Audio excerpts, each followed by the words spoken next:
जायकवाडीतून 2.5 lakh cusec पाण्याचा विसर्ग सध्या सुरू आहे। जायकवाडी धरणाचे 27 दरवाजे उघडण्यात आले। गोदावरी नदीकाठच्या गावांना सतर्कतेचा इशारा देण्यात आलाय। जायकवाडीच्या विसर्गामुळे पूरस्थिती गंभीर बनलेली आहे। छत्रपती संभाजीनगरच्या पैठण तालुक्यातील जायकवाडी धरणातून 2.5 लाख क्युसेक विसर्ग सुरू आहे। त्यामुळे गोदावरी नदी दुथडी भरून वाहते। तर गोदावरीला पूर आलेला असून हा विसर्ग यापेक्षा जास्त वाढल्यास जायकवाडी धरण असलेल्या पैठण शहरात सुद्धा पाणी घुसायला सुरुवात होईल। प्रशासनाने सतर्कता म्हणून नदीकाठावरील घरं रिकामी करायला सुरुवात केली आहे। नाशिक भागात पाऊस झालाय, त्यामुळे पाण्याची मोठी आवक धरणात सुरू आहे। सोबतच परिसरातही पाऊस सुरू आहे, त्यामुळे दरवाजे उघडण्याची वेळ आलेली आहे। परिसरातील गावांना यावेळी सतर्कतेचा इशारा देण्यात आला आहे।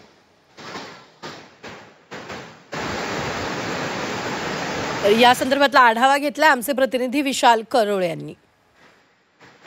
मराठवाड्यात पावसाचं थैमान सुरू आहे। गोदावरी नदीला सुद्धा पूर आलेला आहे आणि त्यात जायकवाडी धरणाचे आता 27 दरवाजे उघडण्यात आले आणि या 27 दरवाजातून जवळपास 2.5 लाख क्युसेक वेगानं पाण्याचा विसर्ग आता सुरू आहे। जायकवाडी धरणाच्या कॅचमेंट एरियात म्हणजे वरील भागात सुद्धा मोठ्या प्रमाणात पाऊस सुरू आहे। जवळपास 1.5 ते 2 लाख क्युसेक वेगानं पाण्याची आवक सुरू आहे। जायकवाडी धरण 97% भरलेलं आहे आणि या सर्व परिस्थितीत गोदापात्रात पाणी सोडण्याशिवाय कुठलाही पर्याय उरलेला नव्हता आणि आपण बघतोय दृश्याच्या माध्यमातून आता 27 दरवाज्यातनं जवळपास 2.5 लाख क्युसेक वेगानं पाण्याचा हा विसर्ग सुरू आहे। त्यामुळं गोदावरी नदी अक्षरशः दुथडी भरून या ठिकाणी पाहायला मिळते। ज्या ठिकाणी मी आता उभा आहे, खरं तर इथून नदी सुद्धा दिसत नाही किंवा नदीचं पाणी सुद्धा दिसत नाही असं काहीसं चित्र आहे। नदी तिच्या इशारा पातळीवरनं जवळपास 20 ते 25 फूट वर वाहताना दिसतंय। आता हे पाणी अक्षरशः रस्त्यावर येण्याच्या तयारीत आहे। म्हणजे हा रस्ता नदीपात्रापासून जवळपास 150 मीटर दूर आहे। मात्र काही मिनिटातच हे पाणी आता या रस्त्याजवळ येणार आणि हा रस्ता सुद्धा बंद होणार। म्हणजे जायकवाडी धरणावर जाण्याचे दरवाजे सुद्धा बंद होणार आहे। नदीचा प्रवाह आपण बघतोय किती वेगानं पाणी वाहतोय।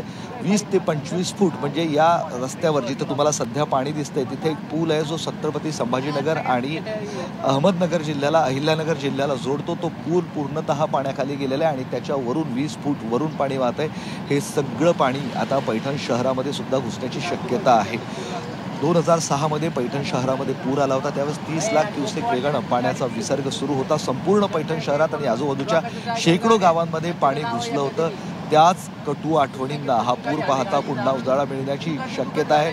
जर पाण्याचा विसर्ग कमी झाला नाही, 3 लाख क्युसेकपर्यंत गेला तर पैठण शहरातही पाणी घुसू शकतं। प्रशासनानं दक्षता म्हणून जे नदीकाठी लोक राहतात, जी घरं नदीकाठी आहेत त्यांना हलवण्यास सुरुवात केलेली आहे। त्यांना सुरक्षित स्थळी मंगल कार्यालय आणि शाळांमध्ये घेऊन जात आहेत आणि सोबतच आजूबाजू